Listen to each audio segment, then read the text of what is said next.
Ndị ba ekenekwa enyi m unu. Anyị si ka nkonye chiri ya zelu. Anyị si n'ụbọchị nkịta mara na anyị na mma na ihe adị ka echi na echi ada agwụ agwụ. Otu anyị kwuru otu akọ ya dịrịrị. Ise. Dịka o si dị ya bụ Eastern News 24 ka anyị si na-ewetere ya bụ ozi. Unu jegi n'ugbu a n'iru akwụkwọ gbasata maka ya bụ ife na-eme n'obodo nọ n'ime ya. Anụ nwere ụwa na-azụ n'ala Igbo.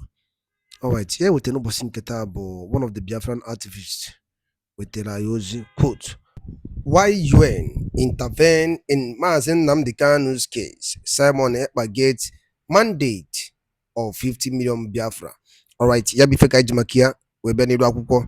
According to our Biafran activist wetara ya bụ ozi dịka ihe ga ya bife ga-esi dropụra ife iche n'iru akwụkwọ gbasata maka ya bife ndị a niile ọrụtagasị aka dị iche iche. Alright, over to you, sir.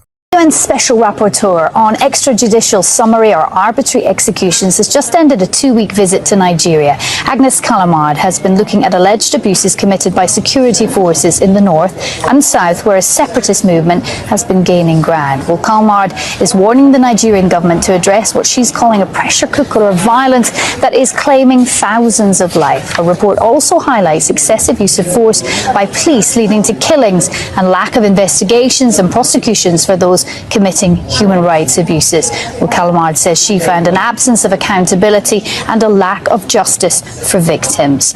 Well, Agnes Callamard joins us live now from Abuja. Agnes, thank you very much for joining us on the programme. That is a pretty long list there. Tell us more about what your visit to Nigeria has uncovered. I noticed the phrase in your press conference earlier, a pressure cooker of violence. So what did you find? Well, I could not really use any other words than pressure cooker. I have found localized and countrywide patterns of violence that are simmering.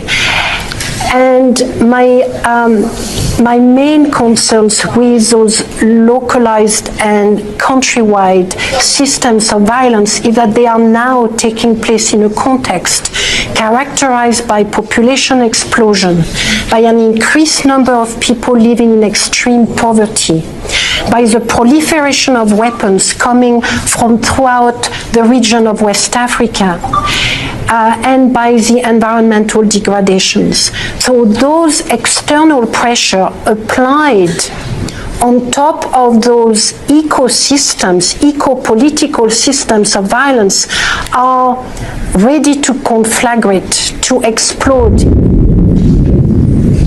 in a way which I don't think we have yet completely understood. So my preliminary finding today was really to issue this warning both to the government and to the international community. There is in Nigeria a pressure cooker that, if it is unchecked, could have ripple effect throughout the regions. And now is the time to prioritize the rule of law and accountability for the people of Nigeria. Agnes, you used the word crisis and said in your press conference that, you don't want the government to pretend this is not a crisis. But how do they view the situation that you bring up in your report?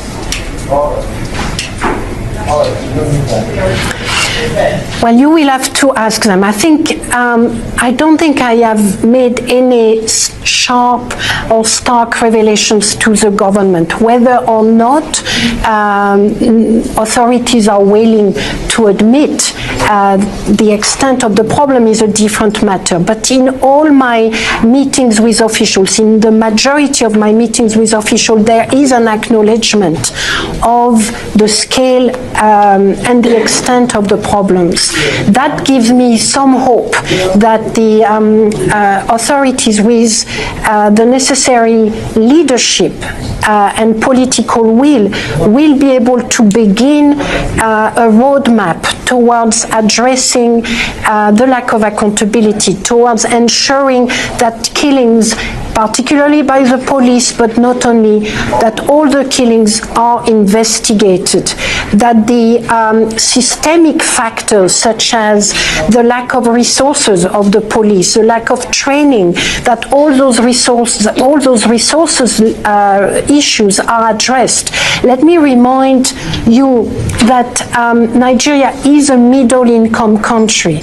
So I have approached the questions of arbitrary killings within that context, and what I have found is not in keeping with what I would expect from a middle-income country. So Agnes Callamard, is what you're saying that there are resources that can be put to work in solving some of these problems, but the right priorities are perhaps not being made? Yes, I believe that at the moment the rule of law and accountability have not been sufficiently prioritized. I can take for proof the fact that in 2006, one of my predecessors went on a mission, and when I compare what he has found with what I have found, there are so little differences between the two reports. It is shocking. They are 15 years apart. So now is the time to prioritize the rule of law and accountability. There is a securitization strategy to address many problems, but security without accountability is not a solution for the long term. I'm not even sure it's a solution for the short term. It's just a containment policy. A containment in 2019, when the country is confronting the global processes I have identified of population explosion, increased poverty, environmental degradation, that containment policy is not going to work. It's not going to work. So it is time, more than time, too much time has been wasted. It is time to prioritize the rule of law and accountability for the people of Nigeria, particularly for the 49 millions that are living in extreme poverty.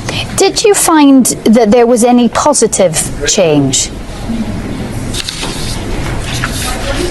Yes. Yes, I have found a few positive changes. Now, for instance, in the Northeast, you were mentioning the conflict against Boko Haram. In 2015-2016, that region was at the center of many concerns for human rights violations by Boko Haram, of course, but also by the security agencies. There was a vast number of allegations of arbitrary killing, disproportionate, indiscriminate bombing, disappearances, death in custody, massive death in custody, in fact. Now, those problems have not been investigated, and there is still not any accountability for those past violations. But the progress resides in the fact that allegations over the last 2 years, 2018 and 2019, have decreased. So, for instance, allegations of arbitrary deprivation of life there are far less of them than there were 3 years ago. That I take as a positive sign. Now I would like these positive signs to be, to those positive signs, I would like to see steps taken to ensure accountability for past crimes. I would particularly like the many disappearances that have been brought to my attention by the children, the wives, the daughters and son of many disappeared men. I would like for those disappearances to be addressed as a matter of urgency, because the torture it is creating for the people left behind cannot be underestimated. Agnes Callamard there joining us, UN Special Rapporteur. Thank you very much for joining us. This is Satellite Media. Mr. Okpara, we are looking at a whole lot of things here. One has to do with Ogenkere shutting down Biafra office in Finland. The second one has to do with what I'm seeing here, that some people have gotten the mandate of over 50 million Biafrans to govern them. Of course, we understand that even the Samuel lawyer has spoken recently about Samuel captivity, and that Samuel is an innocent person. But let me just get your reaction, immediate reaction first. You see, Mr. Pradeni Okokunde. You see, coming to the Biafran issue or Simon Ekpa issue, Nnamdi Kanu issue, it has entered the stage of Amakeme, Amakeku. Amakeme, Amakeku.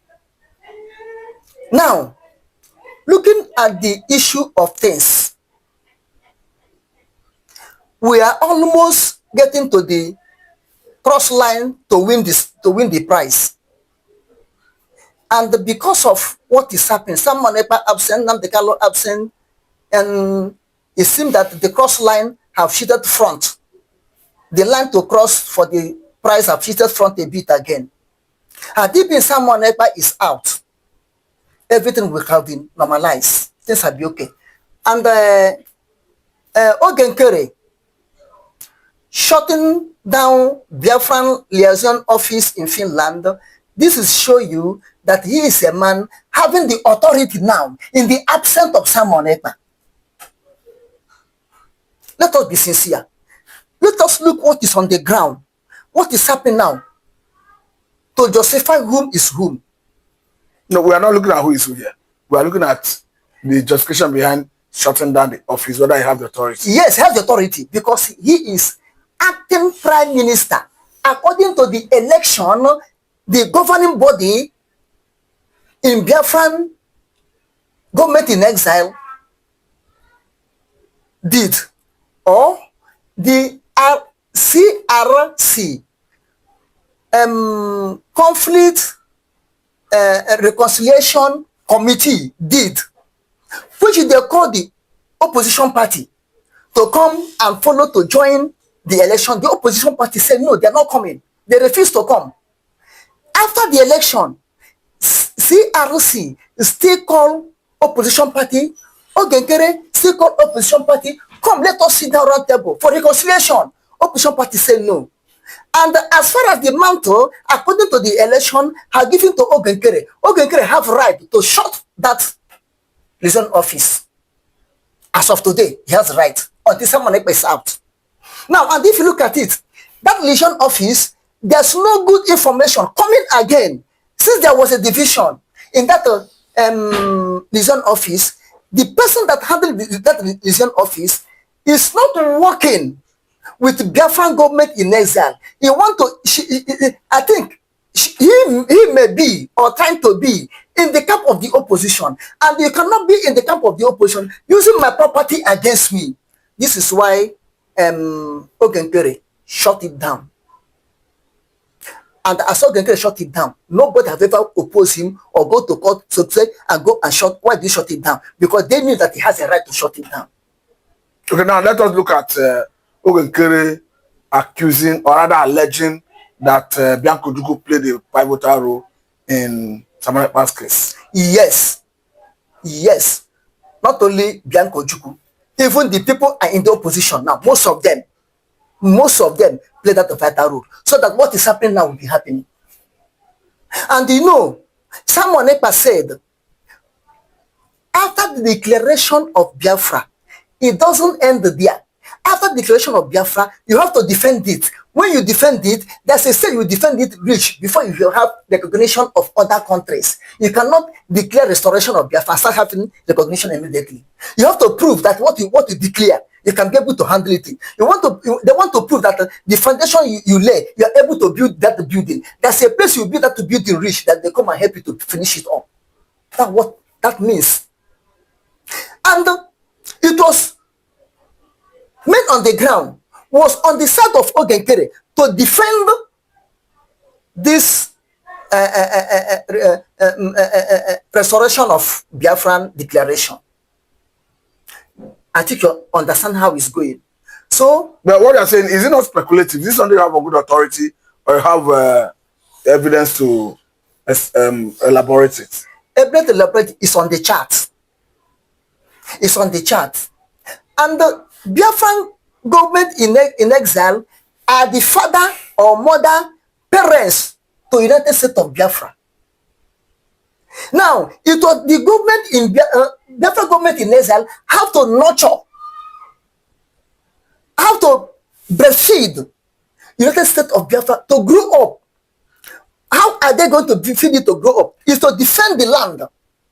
When you defend the land, people recognize you, then United States of Biafra will come to exist fully as a nation. Okay, now let me bring you back home. Okay. To Nigeria here. Okay. Okay. Recently, before, am I in abroad? I'm recently, the man, Senator Nnamdi celebrated his 70th birthday. Of course, it was the Abia State government that hosted him. And in the course of that celebration, the Senate President, Ekpa, was there.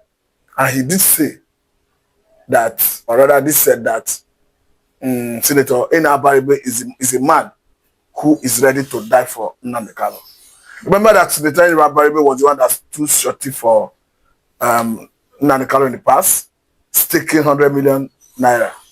And he has even said it recently that he's ready to do it again if the opportunity provides itself.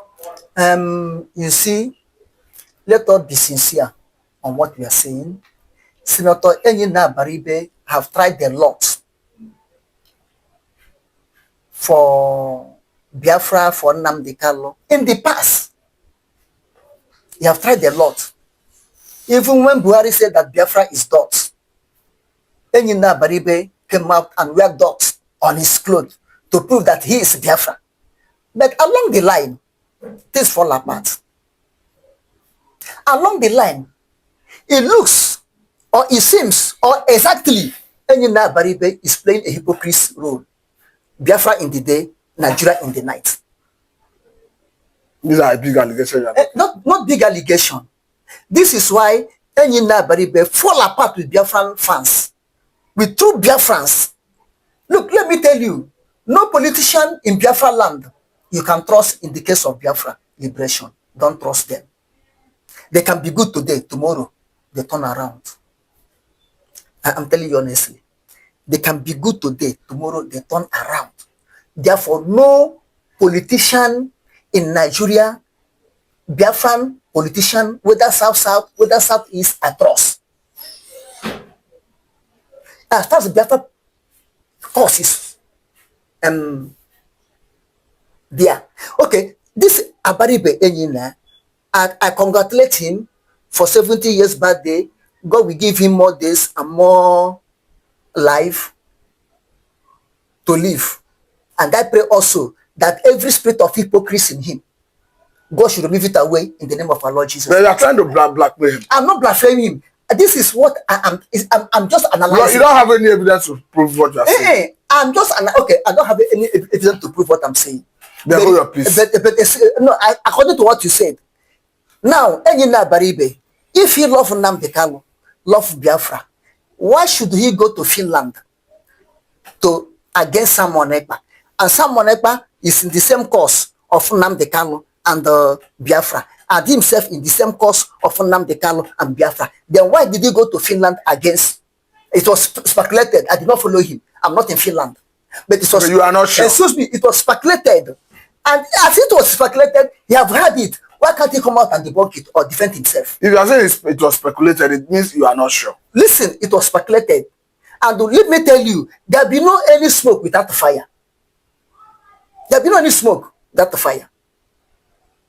Meaning in every rumor there must be element of truth. There should be element of truth.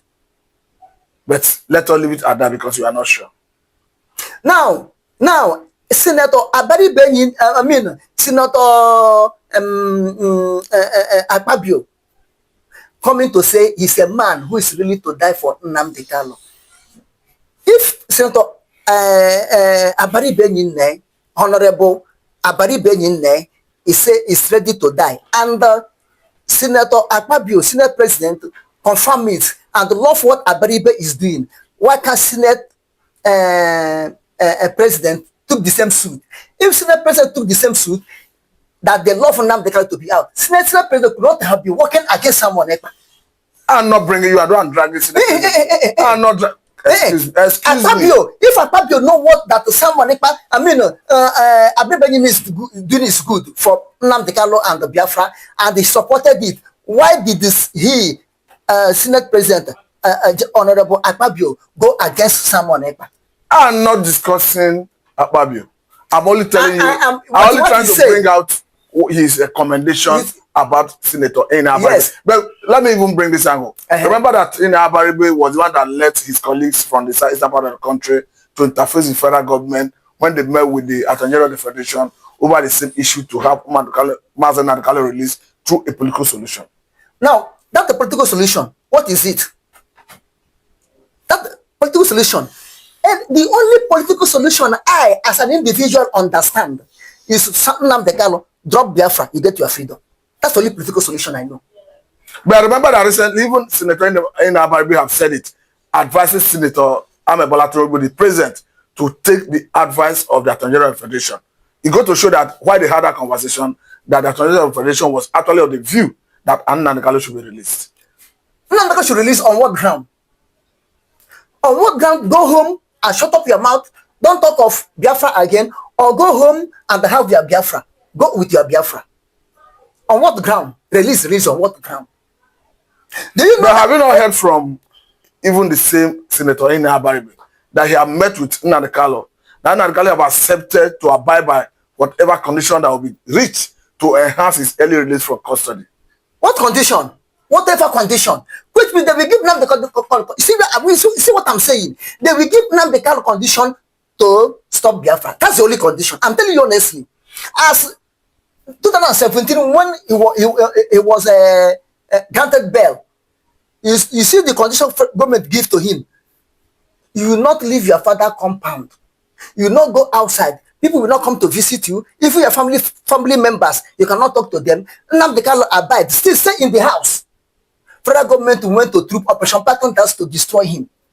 The same condition. If I should bring this angle, because I want to see whether actually the position of Senator Nnamdi was actually represented by what Nnamdi Kanu said. Because even recently, through his lawyer, Nnamdi Kanu have said that he's ready to remain in custody until there's an impartial judge to adjudicate his case with federal government. Yes. So which one do we take?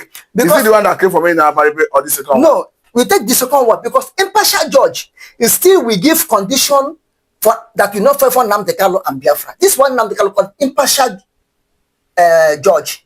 The one the way Nnamdi Kanu we accept neither go to prison, finally go to prison, or drop Biafra, or go to exile. Don't talk of Biafra again. That's why it's impartial judge to deliver impartial judgment. So we'll go with one that came from the lawyer.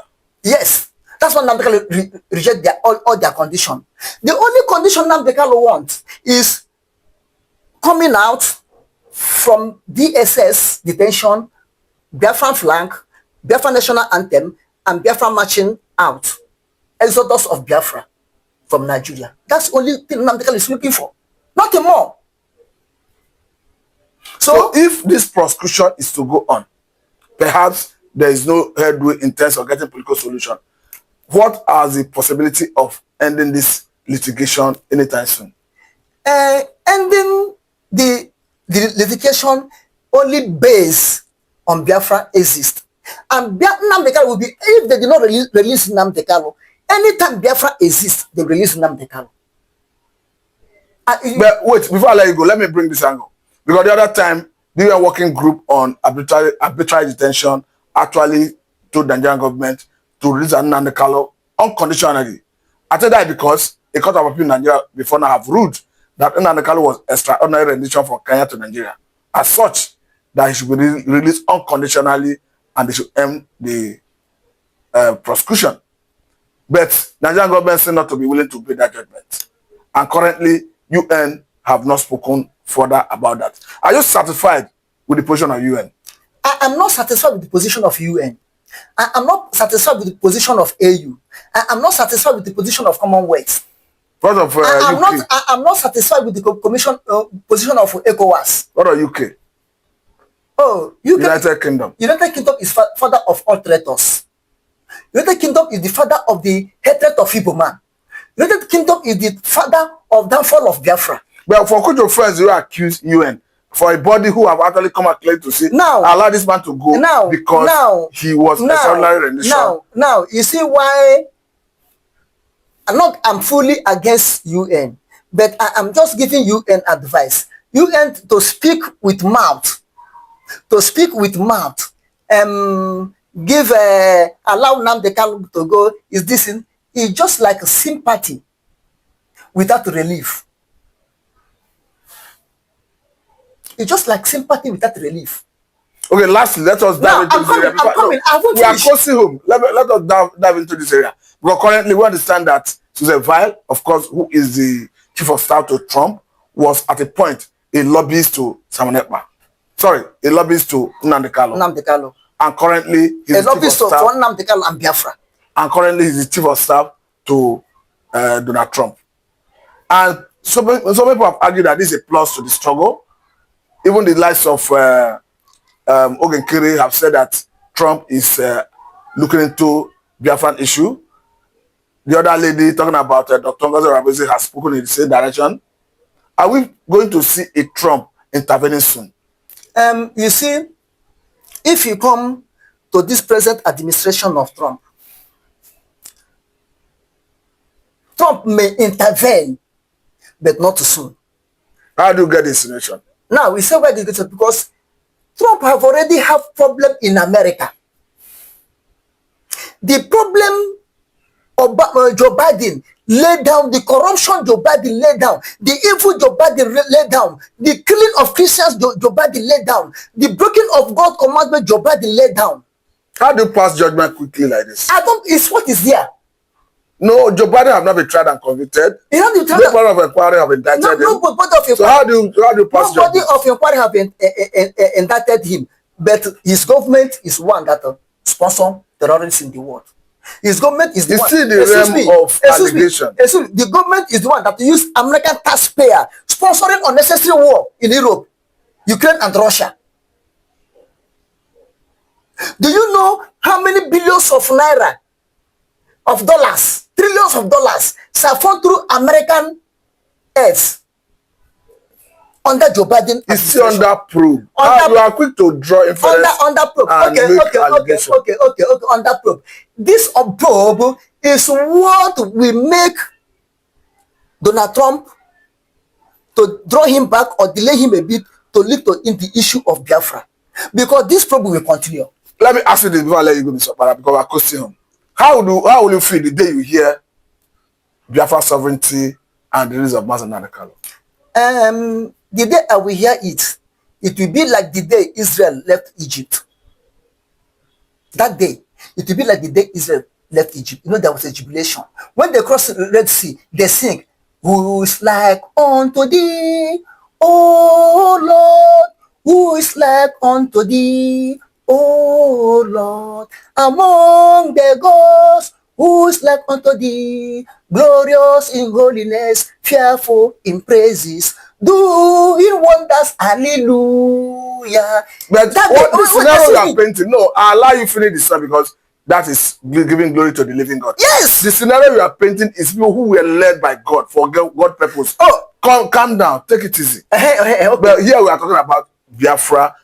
Take it easy. We are talking about Biafra and a struggle to have a sovereignty.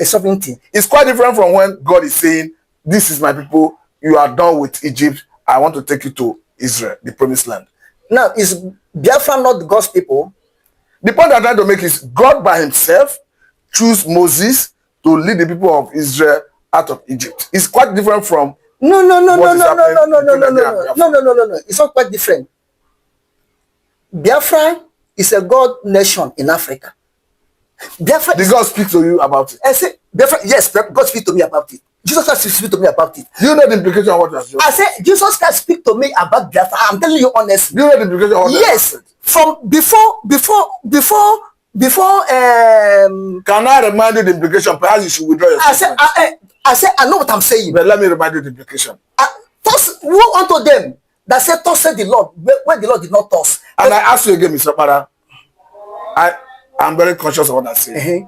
Because you just mentioned it. Woe to him that says, "Thus said the Lord." When the Lord did not say, calm down. God speaks by his spirit.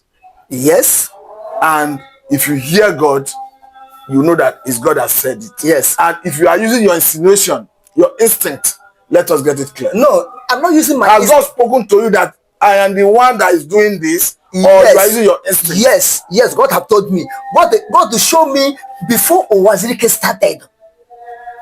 God told But me. I'm saying this so that you know the implication of what you are saying. I'm telling you in the presence of our Lord Jesus Christ. Okay, thank you very much. This is a good place to let you go. Wait, God to show me when Owasike started, before Owasike started, the role Owasike will play. God to show me the role Nnamdi Kanu will play. God told me about someone Ekpa. And I'm just like a God is hearing you, but God I is think this is a hearing good place to let you go. Yes. But I pray. But he did not tell me their names. He did not tell me their names. But he tell me the role everyone will play. And that role is what I'm seeing. So I don't. No, I wanted it to be guided because I know what you said. Look, I am a servant. Into. I am a servant of Jesus Christ. Okay, thank you very much. Then, and the Bible tells me that I shall speak the truth. The truth I speak, the truth I know shall set me free. And the truth will set me free. I set Biafrans free.